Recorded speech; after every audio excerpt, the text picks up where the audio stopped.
Welcome back. It's time for another edition of Ready for the Rules. We're coming to you this week from CommonGround Golf Course. I'm standing on one of the putting greens of our kids course. As a matter of fact, we got a field trip about to come through here, so I better do this one pretty quick.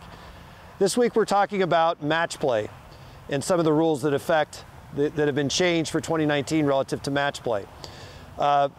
One of them is, if I have two golf balls here on the putting green and they're both the same ball, same marking, and if I wasn't careful and didn't check to see my dot to distinguish my ball from my opponent's, and I go ahead and mark and lift the ball and then realize, whoops, this is my opponent's ball. Today that's a one-stroke penalty.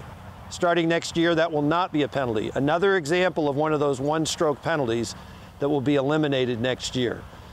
This is not true if I lifted my opponent's ball anywhere else on the golf course, but on the putting green, no harm, no foul.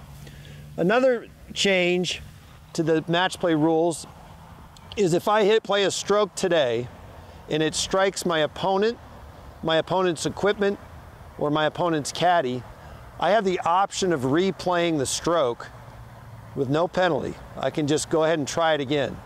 Next year that goes away. I'm just going to play it where it comes to rest. So if I were to hit this putt and it hit that club, which happens to belong to my opponent, there's no penalty, and I'm just going to play the ball where it comes to rest. So we've eliminated that one time in the rules where you have this option of replaying.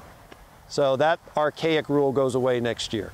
That's it for this week. Tune in next week for another edition of Ready for the Rules.